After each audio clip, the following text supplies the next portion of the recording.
La mañana del 3 de marzo de 1995 amaneció gris sobre Puebla. Las calles del centro histórico todavía conservaban la humedad de la lluvia nocturna y el aroma del pan recién horneado se mezclaba con el olor a gasolina de los autobuses que pasaban por la avenida Reforma. En ese momento, nadie imaginaba que ese día marcaría el inicio de una de las desapariciones más desconcertantes que la ciudad había conocido. Mónica Reyes tenía 17 años y cursaba el último año de preparatoria en el Colegio Guadalupe Victoria.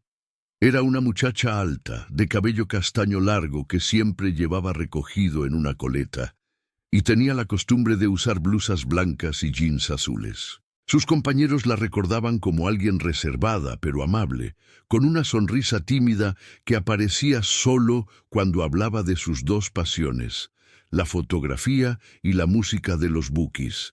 Vivía con sus padres, Roberto y Claudia, y su hermano menor, Daniel, de 14 años, en una casa modesta de la colonia La Paz, a 20 minutos en camión del centro. Ese día, Mónica salió de su casa a las 7 de la mañana, como todas las mañanas. Llevaba su mochila verde militar cargada con libros y una cámara Kodak desechable que había comprado el fin de semana anterior. Le había dicho a su madre que después de clases tenía que ir al centro para comprar material para un proyecto de historia. Claudia apenas levantó la vista del sartén donde freía huevos y le gritó que tuviera cuidado y regresara antes de las 6 de la tarde. Si te gusta esta historia, no olvides suscribirte a nuestro canal y déjanos un comentario diciéndonos desde qué lugar nos estás viendo. Tu apoyo nos ayuda a seguir trayendo historias como esta. Roberto Reyes trabajaba como mecánico en un taller cerca del Mercado La Victoria. Era un hombre serio, de manos callosas y pocas palabras, que había criado a sus hijos con la filosofía de trabajar duro y no meterse en problemas. Claudia limpiaba casas en el fraccionamiento La Paz 2 veces por semana y el resto del tiempo se dedicaba al hogar. No eran una familia rica, pero tampoco les faltaba lo necesario. Daniel admiraba a su hermana mayor, aunque rara vez lo demostraba. A veces la seguía en secreto cuando salía con sus amigas, solo para asegurarse de que estuviera bien. La última persona que vio a Mónica ese día fue su amiga Verónica Torres, quien compartía con ella la clase de literatura. Verónica recordaría después, con lágrimas en los ojos, que Mónica parecía emocionada esa mañana. Le había contado que un maestro de fotografía le había dado la dirección de una tienda en el centro donde vendían rollos fotográficos profesionales a buen precio. Quería comprar algunos para un proyecto personal que estaba desarrollando: retratar los edificios antiguos de Puebla antes de que fueran remodelados o demolidos. Verónica le preguntó si quería que la acompañara, pero Mónica dijo que no, que prefería ir sola porque también tenía que hacer otras diligencias. A las 2 de la tarde, Mónica salió del colegio. Varios compañeros la vieron subir al autobús de la Ruta 8 que iba hacia el Zócalo. Llevaba puesta una sudadera roja con el escudo de la preparatoria y unos tenis blancos gastados. Su mochila verde colgaba de su hombro derecho. El conductor del autobús, un hombre llamado Arturo Mendoza, la recordaba vagamente porque esa tarde el camión iba casi vacío. Dijo que la muchacha se había sentado cerca de la ventana y miraba hacia afuera con expresión pensativa, como si estuviera perdida en sus propios pensamientos. Mónica bajó del autobús en la parada frente a la catedral, en el corazón del centro histórico. Eran cerca de las 2:30 de la tarde. El día seguía nublado, pero ya no llovía. El Zócalo estaba moderadamente concurrido. Vendedores ambulantes ofrecían elotes y esquites, turistas fotografiaban las fachadas coloniales y grupos de estudiantes se reunían en las bancas a platicar. Mónica caminó por la calle 5 de Mayo, pasó frente a la Casa de los Muñecos y entró a una papelería donde compró 2 libretas y un paquete de plumas. La dueña de la papelería, la señora Josefina Ruiz, atendió a Mónica y luego la vio salir y dirigirse hacia el sur, probablemente en dirección a la calle 3 Poniente, donde estaba la tienda de fotografía que buscaba. Pero Mónica nunca llegó a esa tienda, o al menos el dueño de la tienda, el señor Fernando Castillo, nunca recordó haber visto a una muchacha con esas características ese día, y a partir de ese momento, alrededor de las 3 de la tarde del 3 de marzo de 1995, Mónica Reyes simplemente desapareció, como si la tierra se la hubiera tragado en pleno centro de Puebla, en medio de cientos de testigos que no vieron nada. Cuando el reloj marcó las 8 de la noche y Mónica no había regresado a casa, Claudia empezó a preocuparse. Llamó a Verónica y a otras amigas de su hija, pero ninguna sabía dónde estaba. Roberto llegó del trabajo a las 9 y al enterarse de la situación, su rostro normalmente estoico se endureció aún más. Sin perder tiempo, salió a buscarla. Recorrió las calles cercanas, preguntó en las tiendas que todavía estaban abiertas. Visitó la casa de los pocos amigos de Mónica que conocía. Nada, nadie la había visto desde la tarde. A medianoche, Roberto y Claudia fueron a la delegación de policía a reportar la desaparición. El oficial de guardia, un hombre de mediana edad con aspecto cansado, tomó la denuncia con evidente desgano. Les hizo las preguntas de rutina. ¿Tenía novio? ¿Consumía drogas? ¿Había tenido problemas en casa? ¿Era posible que se hubiera fugado? Roberto apretó los puños, pero mantuvo la calma. Su hija no era ese tipo de muchacha. Claudia lloraba en silencio, retorciendo un pañuelo entre sus manos. El oficial les dijo que en casos de adolescentes generalmente aparecían en 2 o 3 días, que esperaran, que no se preocuparan demasiado. Pero algo en sus ojos delataba que ni él mismo creía sus propias palabras. Los días siguientes fueron una pesadilla. Roberto faltó al trabajo para buscar a su hija. Recorrió el centro histórico, calle por calle, mostró su fotografía a comerciantes, taxistas, vendedores ambulantes. Claudia imprimió cientos de volantes con la foto de Mónica y los pegó en postes, paredes, puertas de iglesias. Daniel acompañaba a su padre en las búsquedas, con el rostro pálido y los ojos enrojecidos. No podía dejar de pensar que la última vez que vio a su hermana apenas le había dicho adiós sin levantar la vista de la televisión. Las autoridades finalmente comenzaron a investigar, pero sus esfuerzos parecían tibios. Entrevistaron a los compañeros de clase, a los maestros, a los vecinos. Todos decían lo mismo: Mónica era una buena muchacha, responsable, sin enemigos conocidos. No tenía novio, aunque algunos compañeros mencionaron que un muchacho llamado Javier Morales había mostrado interés en ella. Javier fue interrogado, pero tenía una coartada sólida. Ese día había estado trabajando en el negocio de su padre, una ferretería en la colonia Humboldt, y había varios testigos que lo confirmaron. La investigación se estancó rápidamente. No había pistas concretas. No había testigos que recordaran haber visto algo sospechoso. No había cuerpo. Mónica se había evanescido como el humo. Los medios locales cubrieron el caso durante algunas semanas, pero pronto otras noticias acapararon la atención pública. Para la mayoría de la gente, Mónica Reyes se convirtió en una estadística más, otra adolescente desaparecida en un país donde las desapariciones eran deplorablemente comunes. Pero para Roberto y Claudia, cada día sin noticias era una tortura. Roberto dejó de dormir bien.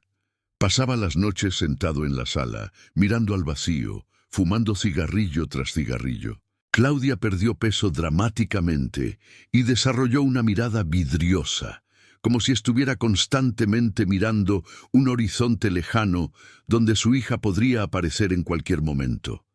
Daniel se encerró en sí mismo.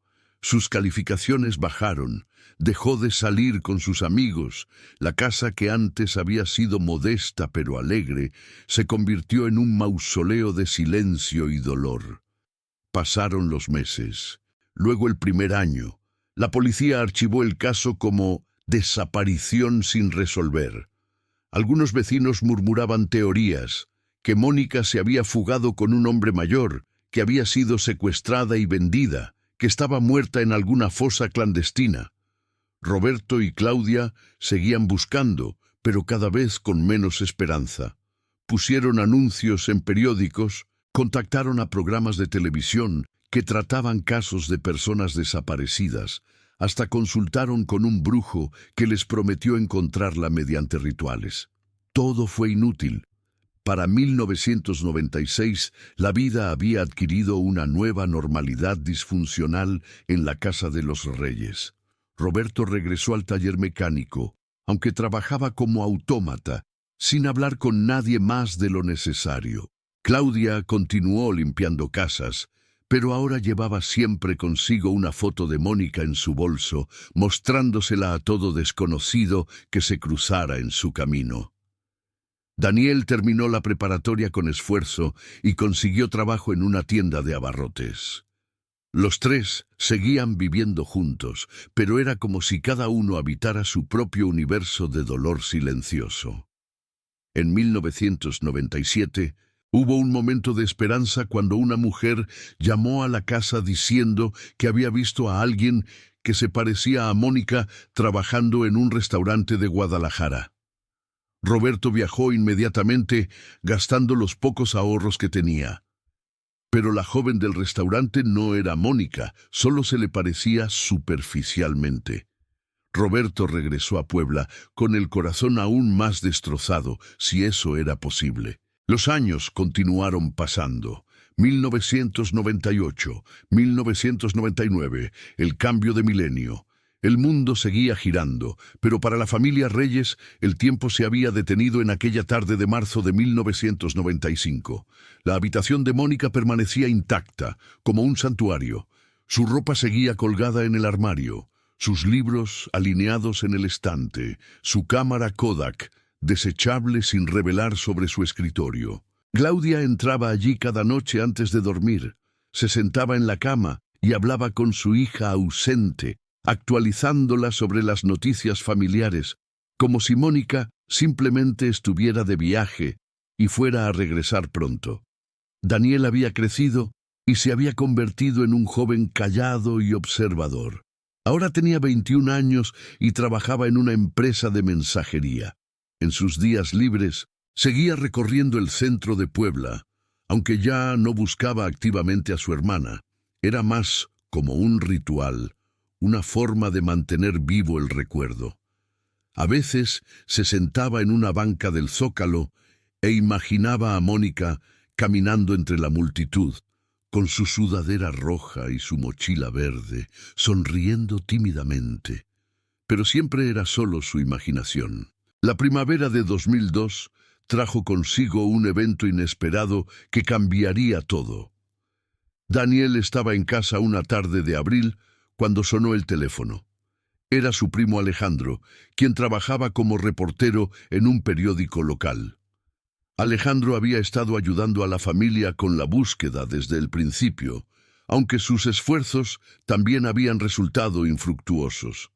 Pero ese día sonaba diferente. Su voz contenía una mezcla de excitación y cautela. «Daniel, necesito que vengas a mi oficina inmediatamente», dijo Alejandro.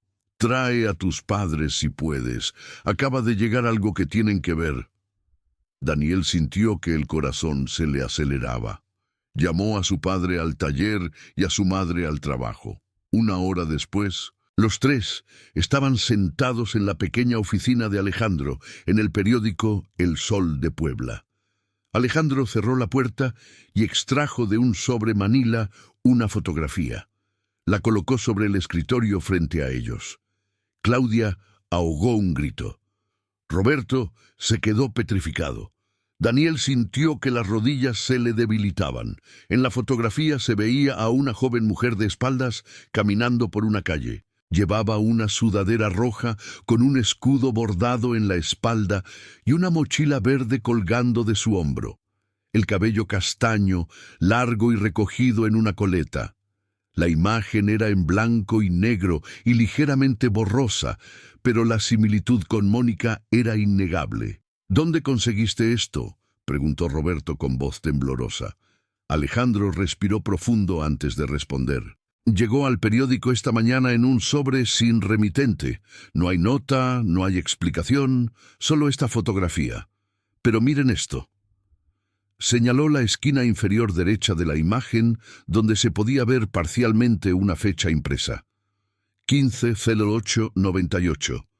El silencio en la oficina era absoluto. La fotografía había sido tomada 3 años después de la desaparición de Mónica. Y si realmente era ella, significaba que al menos hasta agosto de 1998 había estado viva. Pero también significaba algo más perturbador. Alguien sabía dónde estaba, alguien la había fotografiado, y ese alguien había decidido enviar esta imagen ahora, casi 4 años después de tomarla. «¿Por qué?», susurró Claudia. «¿Por qué enviarlo ahora? ¿Por qué no antes?». Nadie tenía respuestas. Alejandro llamó de inmediato a la policía. Esta vez, con esta nueva evidencia, las autoridades no pudieron ignorar el caso. Un detective llamado Héctor Salazar fue asignado para reabrirlo. Salazar era un hombre de 40 y tantos años, con el cabello entrecano y una reputación de ser meticuloso y perseverante. Había resuelto varios casos complicados en el pasado y parecía genuinamente interesado en encontrar la verdad. La fotografía fue analizada por expertos. Confirmaron que no había sido manipulada digitalmente y que la fecha impresa correspondía efectivamente a agosto de 1998. El fondo de la imagen mostraba una calle con adoquines y edificios de arquitectura colonial, lo que sugería que había sido tomada en el centro histórico de Puebla o en algún pueblo cercano, con características similares. En el extremo izquierdo de la foto se alcanzaba a ver parcialmente un letrero de una tienda, pero la imagen estaba demasiado borrosa para leer el texto completo. Los técnicos trabajaron durante días tratando de mejorar la calidad de la imagen, pero con la tecnología disponible en 2002 no pudieron extraer mucha más información. El detective Salazar comenzó su investigación revisando todo el expediente original de 1995. Entrevistó nuevamente a todas las personas que habían estado involucradas en el caso, compañeros de clase, maestros, vecinos, comerciantes del centro. La mayoría apenas recordaba los detalles después de 7 años, pero algunos proporcionaron información que había sido pasada por alto o no había parecido relevante en su momento. Una de esas personas fue don Ramiro Ortega, un fotógrafo jubilado que tenía un pequeño estudio en la calle 3 Poniente, a 2 cuadras de donde Mónica había sido vista por última vez. Don Ramiro tenía 70 años y una memoria prodigiosa para los rostros. Cuando Salazar le mostró la foto de Mónica, el anciano se quedó pensativo durante varios minutos antes de hablar. «Sí, la recuerdo», dijo finalmente. «Esa muchacha vino a mi estudio una vez, unos meses antes de que desapareciera. Noviembre o diciembre del 94, creo. Quería aprender sobre fotografía, me hizo muchas preguntas sobre cámaras, técnicas, composición. Era muy curiosa, muy entusiasta. Le di algunos consejos y le regalé un viejo manual que tenía guardado». Don Ramiro hizo una pausa. «Pero hay algo más que no estoy seguro si es relevante o solo una coincidencia extraña». Salazar se inclinó hacia adelante. «Cuénteme todo, don Ramiro, por insignificante que parezca». El anciano continuó. «Ese mismo día que la muchacha visitó mi estudio, mientras hablábamos, entró otro cliente. Un hombre joven, 30 y tantos quizás, bien vestido, con una cámara profesional Nikon colgando del cuello. Dijo que necesitaba comprar rollos de película. Mientras yo lo atendía, noté que él miraba a la muchacha con... no sé cómo describirlo. No era una mirada amenazante, pero sí muy intensa, como si la estuviera estudiando. La muchacha no pareció darse cuenta. Estaba absorta hojeando el manual que le había dado. El hombre compró sus rollos y se fue. No pensé nada de eso en ese momento, pero después, cuando vi las noticias sobre su desaparición, me quedó esa imagen en la mente.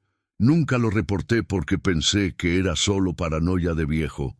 ¿Recuerda algo más sobre ese hombre?, preguntó Salazar, tomando notas frenéticamente. Don Ramiro cerró los ojos, tratando de visualizar el recuerdo. Alto, delgado, cabello oscuro bien peinado, usaba lentes, hablaba con acento de ciudad, no de pueblo, y tenía las manos muy cuidadas, no eran las manos de alguien que hace trabajo manual. Cuando pagó, sacó la cartera de un bolsillo interior de su saco y vi que llevaba varias tarjetas de crédito, lo cual no era tan común por aquí en esos años. Recuerdo pensar que debía tener dinero. Esta información le dio a Salazar una nueva línea de investigación. Comenzó a buscar en los registros de 1995 a hombres que encajaran con esa descripción y que hubieran tenido alguna conexión con fotografía profesional o comercio de equipo fotográfico en Puebla. Era como buscar una aguja en un pajar, pero Salazar era paciente. Mientras tanto, la reapertura del caso había llamado la atención de los medios. Los periódicos locales publicaron artículos sobre la misteriosa fotografía. Los noticieros de televisión hicieron reportajes especiales. La foto de Mónica volvió a circular ampliamente, ahora acompañada de la imagen de 1998. El público respondió con teorías, supuestas pistas y reportes de avistamientos, aunque la mayoría resultaron ser callejones sin salida, pero hubo una llamada que destacó entre las demás. Una mujer que se identificó solo como María llamó a la línea directa que la policía había establecido. Dijo que en 1998 había vivido brevemente en un edificio de departamentos en el pueblo de Cholula, a solo 25 kilómetros de Puebla. Una de sus vecinas era una joven mujer muy callada, que nunca salía sola y que parecía asustada. María solo la veía de lejos ocasionalmente, siempre acompañada de un hombre alto y delgado, que parecía controlar cada uno de sus movimientos. Un día, María vio a la joven desde su ventana cuando el hombre no estaba presente, y le pareció que se asemejaba a las fotos de Mónica que habían aparecido en las noticias años atrás. Pero María no había reportado nada porque tenía miedo de meterse en problemas, porque acababa de llegar a Cholula huyendo de una situación de violencia doméstica y no quería llamar la atención de las autoridades.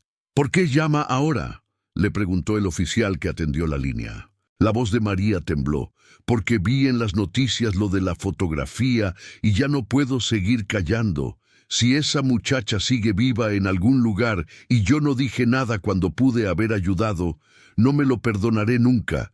Ya pasaron años, yo rehice mi vida, ahora puedo hablar. Salazar viajó a Cholula inmediatamente. María le dio la dirección del edificio y una descripción más detallada del hombre. Alrededor de 35 años, en 1998, alto, delgado, usaba lentes, siempre bien vestido, conducía una camioneta Cherokee blanca. El edificio todavía existía, aunque había cambiado de administración. El detective consiguió los registros de inquilinos de 1998 y encontró que en el departamento 3B había vivido durante 6 meses un hombre llamado Ricardo Fuentes Villalobos, quien había pagado en efectivo y había dejado muy poca información personal.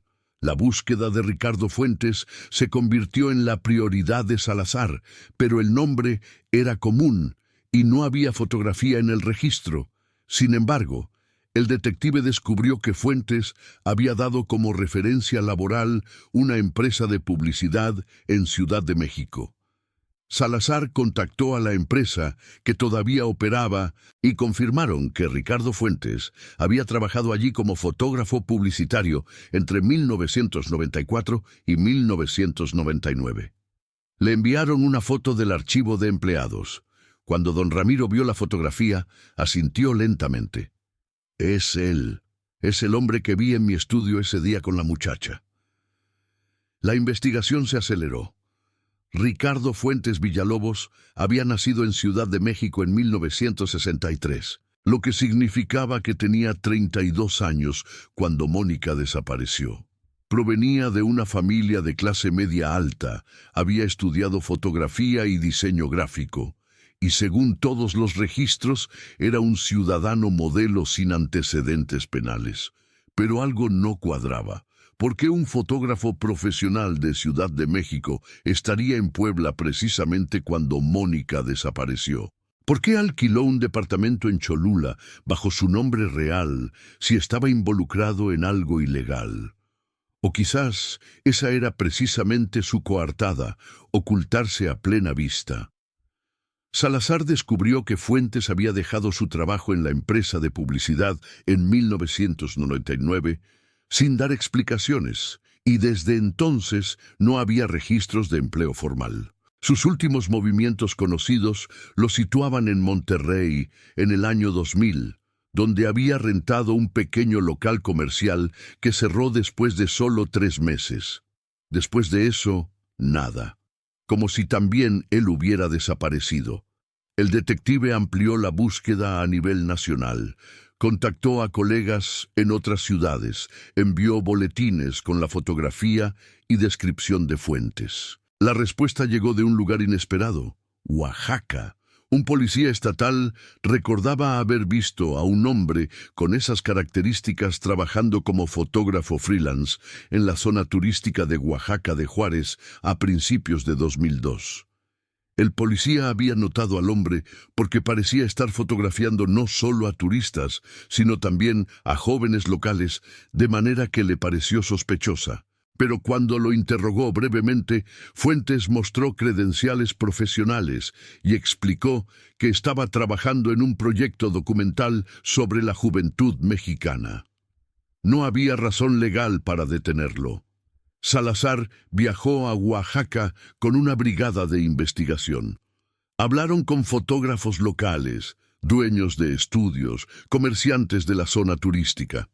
Finalmente, un vendedor de artesanías recordó que el hombre al que buscaban había mencionado que iba a mudarse a San Cristóbal de las Casas, en Chiapas, porque allí había mejores oportunidades para fotografía turística y documental. Era una pista débil, pero era todo lo que tenían. En San Cristóbal de las Casas, la investigación se volvió más complicada. Era una ciudad pequeña, pero con constante flujo de turistas nacionales e internacionales, artistas, fotógrafos y personas que buscaban perderse del radar por distintas razones. Salazar y su equipo pasaron semanas mostrando la fotografía de Fuentes en estudios fotográficos, galerías de arte, hostales y mercados. La mayoría de la gente no lo reconocía o no recordaba haberlo visto. Pero la persistencia de Salazar finalmente dio frutos.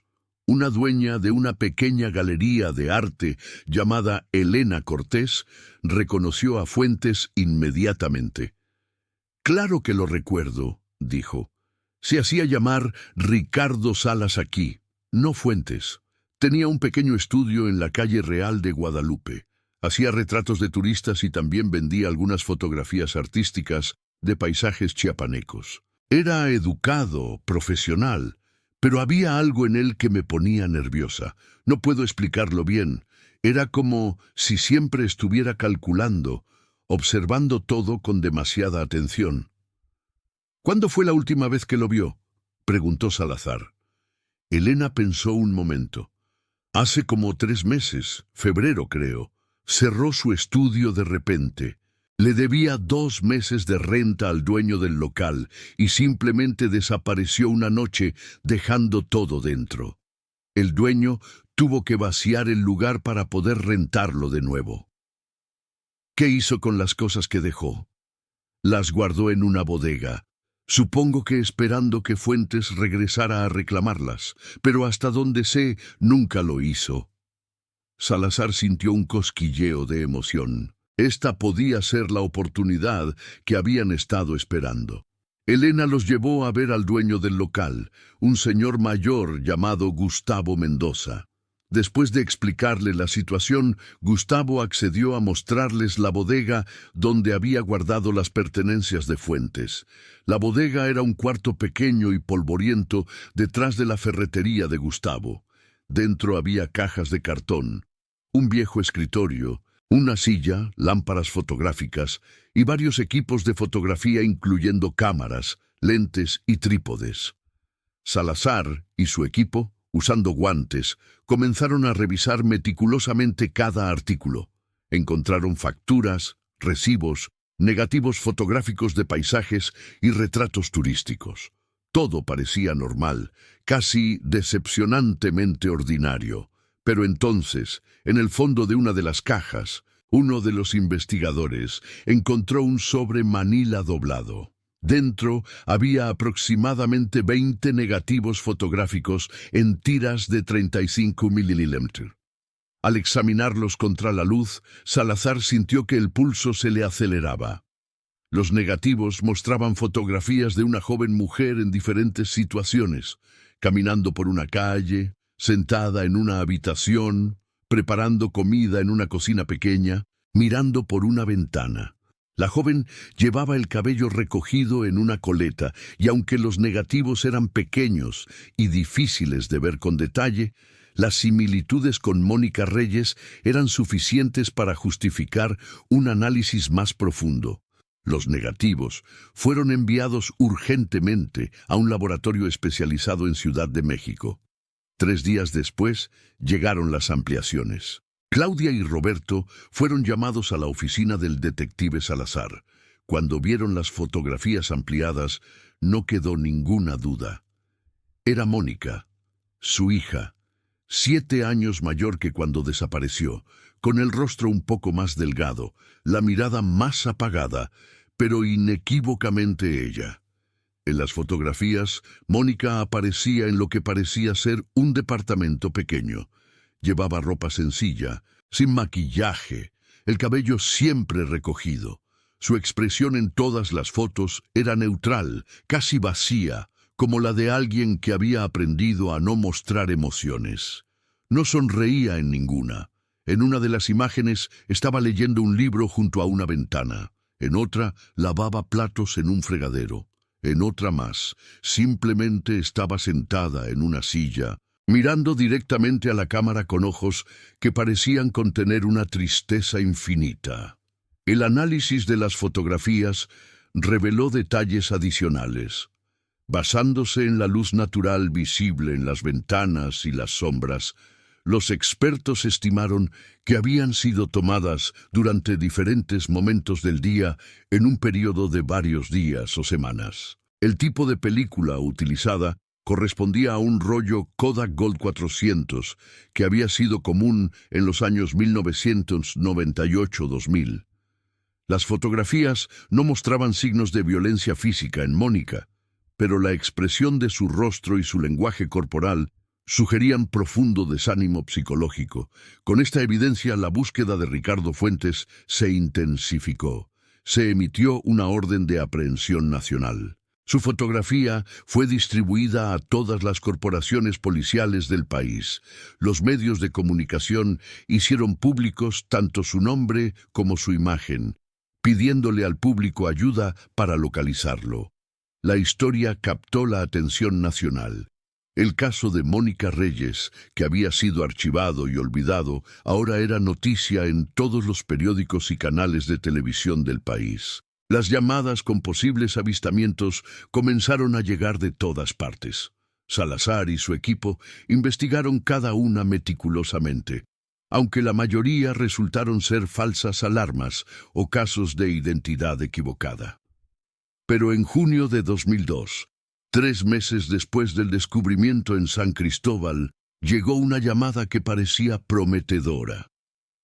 Un mecánico de Tuxtla Gutiérrez, la capital de Chiapas, llamó para decir que un hombre que encajaba con la descripción de Fuentes había llevado una camioneta Cherokee blanca a su taller para reparación 2 días antes. El mecánico había visto las noticias y, aunque no estaba completamente seguro, pensaba que valía la pena reportarlo. El hombre le había dicho que regresaría a recoger el vehículo en 3 días. Salazar no perdió tiempo. Coordinó con la policía local de Tuxtla Gutiérrez para establecer vigilancia en el taller mecánico. Durante 2 días, agentes vestidos de civil observaron el lugar desde diferentes puntos. Al tercer día, cuando el mecánico ya empezaba a pensar que el hombre no regresaría, una figura familiar apareció caminando por la calle hacia el taller.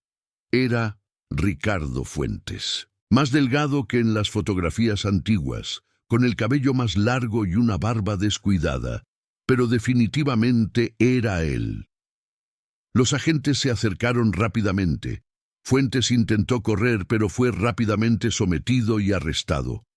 En el momento de la detención, llevaba una mochila que contenía una cámara Nikon, 3 rollos de película sin revelar, cerca de 20,000 pesos en efectivo, y un pasaporte a nombre de Ricardo Salas con una fotografía suya, pero datos personales falsos. Durante el interrogatorio inicial, Fuentes se negó a hablar sin un abogado presente. Su abogado llegó al día siguiente y las preguntas formales comenzaron. Salazar, sentado frente a Fuentes en la sala de interrogación, fue directo al punto. ¿Dónde está Mónica Reyes? Fuentes miró al detective con expresión impasible durante varios segundos antes de responder. No sé de quién habla. Salazar colocó sobre la mesa las fotografías ampliadas de Mónica encontradas en San Cristóbal. Estas fueron tomadas por usted. La reconoce, ¿verdad? Mónica Reyes, desaparecida en Puebla en marzo de 1995. ¿Dónde está ella ahora? Fuentes observó las fotografías sin mostrar emoción. Su abogado le susurró algo al oído. Finalmente, Fuentes habló. Esas fotografías no prueban nada. Podría haber fotografiado a cientos de personas a lo largo de mi carrera. Soy fotógrafo profesional. Entonces, explique por qué tenía escondidos estos negativos. ¿Por qué no los reveló? ¿Por qué los guardó separados de todo su otro trabajo? La voz de Salazar era firme pero controlada. Fuentes no respondió. Durante los siguientes días, los interrogatorios continuaron. El detective presentó toda la evidencia que habían reunido. El testimonio de don Ramiro sobre el encuentro en el estudio fotográfico, el registro de alquiler en Cholula, el testimonio de María sobre la joven mujer que vivía en el edificio, las fotografías. Pero Fuentes se mantenía en silencio o negaba cualquier conocimiento sobre el paradero de Mónica. Los investigadores registraron la habitación de hotel donde Fuentes había estado viviendo en Tuxtla Gutiérrez. Encontraron más equipo fotográfico, ropa, algunos libros, pero nada que proporcionara una pista directa sobre dónde podría estar Mónica. Sin embargo, entre sus pertenencias había una libreta con anotaciones. La mayoría eran notas sobre técnicas fotográficas, ubicaciones para tomar fotos, gastos personales, pero en una página, escrita con letra pequeña, había una dirección: Camino Real Calómetro 7, Palenque. Salazar organizó inmediatamente un operativo en Palenque, una ciudad turística en Chiapas conocida por sus ruinas mayas. Un equipo de policías estatales y federales viajó a la dirección indicada. El Camino Real era una carretera que salía de Palenque hacia la selva. En el kilómetro 7, alejada de la carretera por un camino de terracería, encontraron una casa pequeña y deteriorada, casi oculta entre la vegetación. La casa estaba cerrada con candado. Los agentes forzaron la entrada. El interior era oscuro y olía a humedad y encierro. Había muebles básicos: una cama, una mesa, 2 sillas, un pequeño refrigerador que no funcionaba, una estufa de gas. Las ventanas estaban cubiertas con cortinas gruesas. En un rincón había cajas con comida enlatada y agua embotellada, pero no había nadie. Revisaron cada centímetro de la casa. En un closet encontraron ropa de mujer, tallas que coincidirían con alguien de la complexión de Mónica. También encontraron libros, varios de ellos sobre fotografía, incluyendo el manual viejo que don Ramiro recordaba haberle dado a Mónica años atrás. En un cajón del pequeño tocador había artículos de higiene personal femenina y, significativamente, una identificación escolar descolorida. Era la credencial de preparatoria de Mónica Reyes, del Colegio Guadalupe Victoria, expedida en 1994. La casa estaba claramente habitada, o había estado habitada hasta hacía poco tiempo, pero estaba vacía. ¿Dónde estaba Mónica? Los vecinos más cercanos, que vivían a casi 1 kilómetro de distancia, fueron entrevistados. Una pareja de ancianos recordaba haber visto ocasionalmente a un hombre con un vehículo blanco visitando la casa, a veces acompañado de una mujer joven. Pero hacía semanas que no los veían, tal vez un mes. No estaban seguros de la fecha exacta. Salazar regresó a interrogar a Fuentes con esta nueva información. Confrontado con la evidencia de la casa en Palenque y la credencial de Mónica, Fuentes finalmente mostró la primera señal de nerviosismo. Su abogado pidió un receso para consultar con su cliente. Después de 2 horas, regresaron a la sala de interrogación. «Mi cliente está dispuesto a cooperar», dijo el abogado, «pero necesita garantías legales, inmunidad parcial y reducción de sentencia a cambio de información completa». Los fiscales deliberaron. Legalmente era complicado ofrecer inmunidad sin saber exactamente qué crímenes había cometido Fuentes, pero el objetivo principal era encontrar a Mónica. Después de consultar con sus superiores y con la familia Reyes, se llegó a un acuerdo preliminar. Fuentes proporcionaría información completa sobre el paradero de Mónica y las circunstancias de su desaparición, y a cambio, la Fiscalía consideraría reducción de sentencia si cooperaba completamente. Fuentes, por primera vez desde su arresto, pareció aliviado. Respiró profundamente y comenzó a hablar. Su historia era perturbadora y revelaba la mente de alguien profundamente trastornado, aunque superficialmente funcional. «La vi por primera vez en noviembre del 94. Comenzó Fuentes con voz monótona. «Yo estaba en Puebla trabajando en un proyecto freelance para una agencia. Fui a comprar película al estudio de don Ramiro, y allí estaba ella, preguntándole sobre fotografía. Me pareció perfecta, joven, inocente, con esa curiosidad genuina en los ojos. La seguí ese día cuando salió del estudio. Averigüé dónde estudiaba, dónde vivía. Durante los siguientes meses, cada vez que tenía oportunidad, iba a Puebla y la observaba. Nunca hablé con ella, solo la fotografiaba a distancia. Tengo cientos de fotos de esos meses». Salazar sintió repulsión, pero mantuvo su expresión neutral. «Continúe». «En marzo del 95, supe por escuchar sus conversaciones con sus amigas que iba a ir al centro ese día. Tomé un riesgo. La abordé en la calle 3 Poniente, cerca de donde había bajado del autobús. Le dije que era fotógrafo profesional y que había visto su talento, que tenía una mirada especial para la fotografía. Le ofrecí enseñarle técnicas avanzadas en mi estudio privado. Ella era tímida, pero se veía interesada. Le dije que mi estudio estaba cerca, que solo tomaría 1 hora. Ella dudó, pero finalmente aceptó». Fuentes hizo una pausa, como reviviendo el momento. «La llevé a un departamento que había rentado en Cholula específicamente para esto. Había planeado todo durante meses. Una vez dentro, le ofrecí agua. Ella no sabía que había puesto sedantes en el vaso. Cuando comenzó a sentirse mareada, se asustó, pero ya era tarde. La até y esperé a que oscureciera para trasladarla en mi camioneta a otro lugar más aislado que había preparado. Roberto Reyes, que estaba observando el interrogatorio desde detrás de un espejo unidireccional, tuvo que ser contenido por otros oficiales cuando escuchó esto. Quería entrar y atacar a Fuentes. Claudia lloraba en silencio, aferrada al brazo de Daniel. Durante los siguientes años, continuó Fuentes, ella vivió en diferentes lugares que yo rentaba. Primero en Cholula, luego cuando sentí que había demasiada atención por su desaparición, nos mudamos más lejos. Oaxaca por un tiempo, después Chiapas, siempre lugares aislados. Le decía que si intentaba escapar, si le decía algo a alguien, mataría a su familia. Le mostraba artículos de periódicos sobre su desaparición, sobre cómo sus padres la buscaban, y le decía que si aparecía, yo cumpliría mi amenaza. Con el tiempo, ella dejó de intentar escapar. Se resignó a su situación.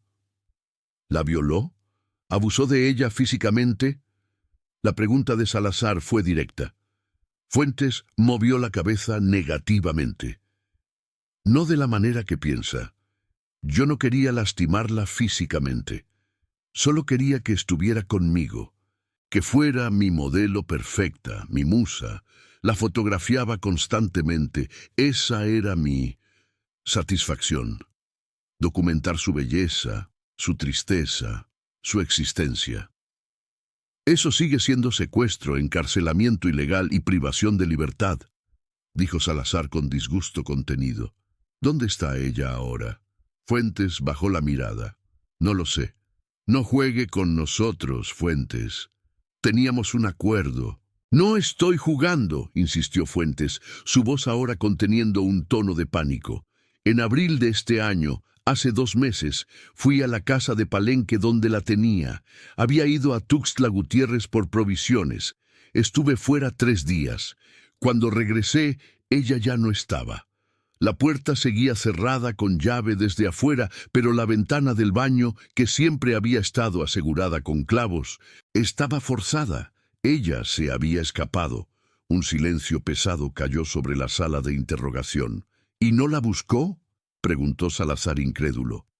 Por supuesto que la busqué, respondió Fuentes con voz temblorosa. Recorrí toda la zona, pregunté discretamente en Palenque, revisé las estaciones de autobuses, pero no encontré nada.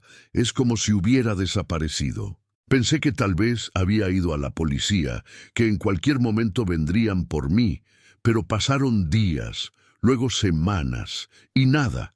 Me escondí, cambié de identidad, me moví constantemente. Estaba aterrorizado de ser capturado, pero también confundido sobre por qué ella no había ido con las autoridades.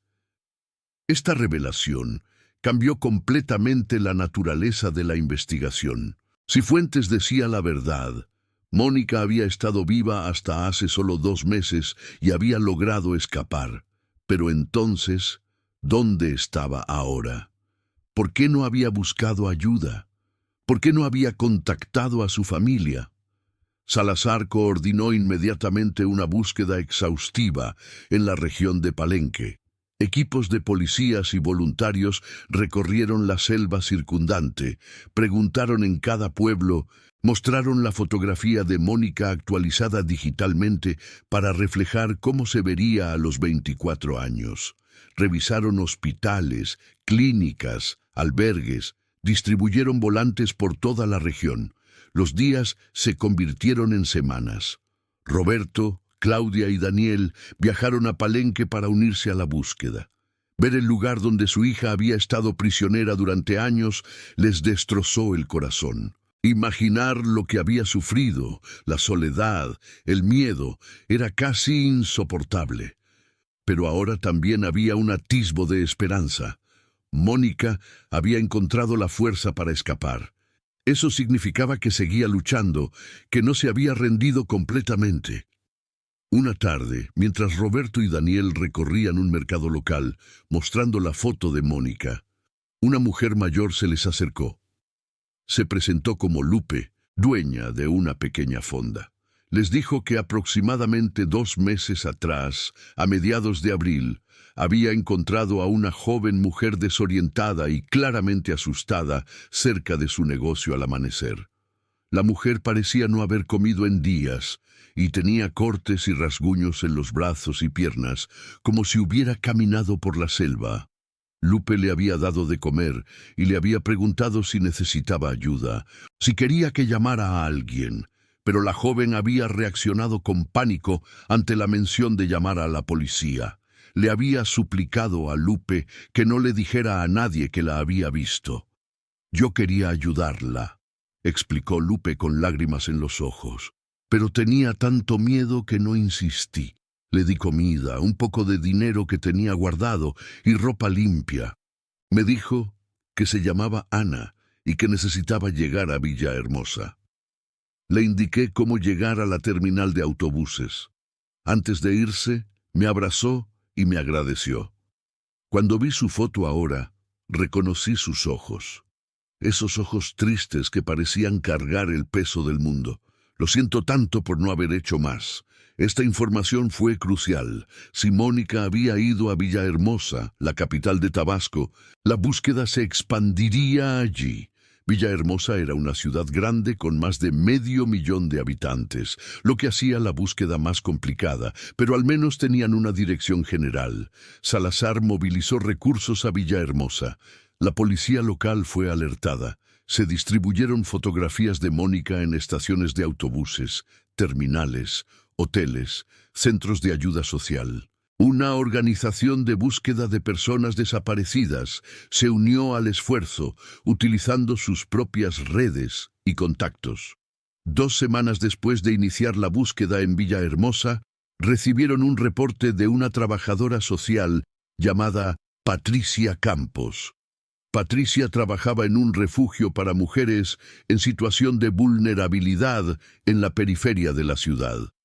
Una de las residentes recientes, que había llegado al refugio 3 semanas atrás usando el nombre de Ana Martínez, encajaba con la descripción de Mónica.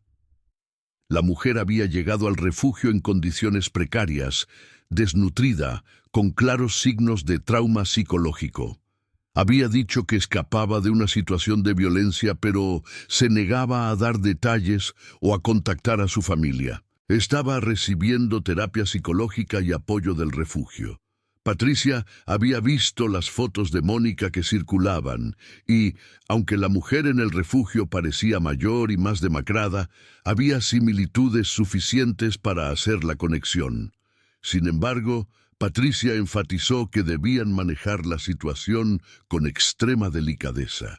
La mujer era emocionalmente frágil y cualquier presión podría causarle una crisis. Salazar, junto con un psicólogo especializado en trauma, se reunió primero con Patricia para planear cómo abordar la situación. Decidieron que lo mejor sería que Patricia hablara primero con la mujer, explicándole que había personas buscándola, que estaba a salvo, que nadie le haría daño. Solo si ella accedía voluntariamente, se procedería con la reunión.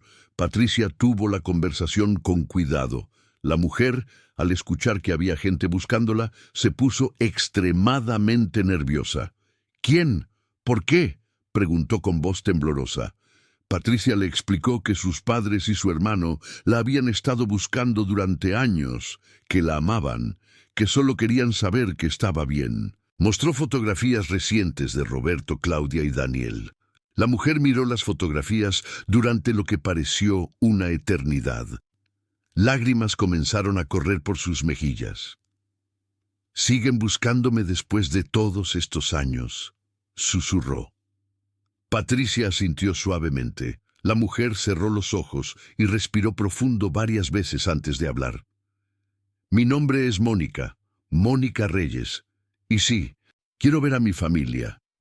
La reunión fue coordinada para el día siguiente en el refugio, en un ambiente controlado y con apoyo psicológico presente. Roberto, Claudia y Daniel viajaron a Villahermosa esa misma noche, apenas capaces de contener la mezcla de emoción, ansiedad y miedo que sentían.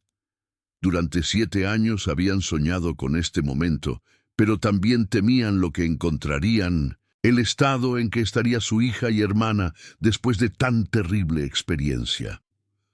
La mañana del encuentro, la familia Reyes llegó al refugio acompañados de Salazar y el psicólogo. Patricia los guió a una sala pequeña y acogedora con sofás cómodos y luz natural. Les pidió que esperaran mientras traía a Mónica y les recordó que debían dejar que ella marcara el ritmo de la interacción.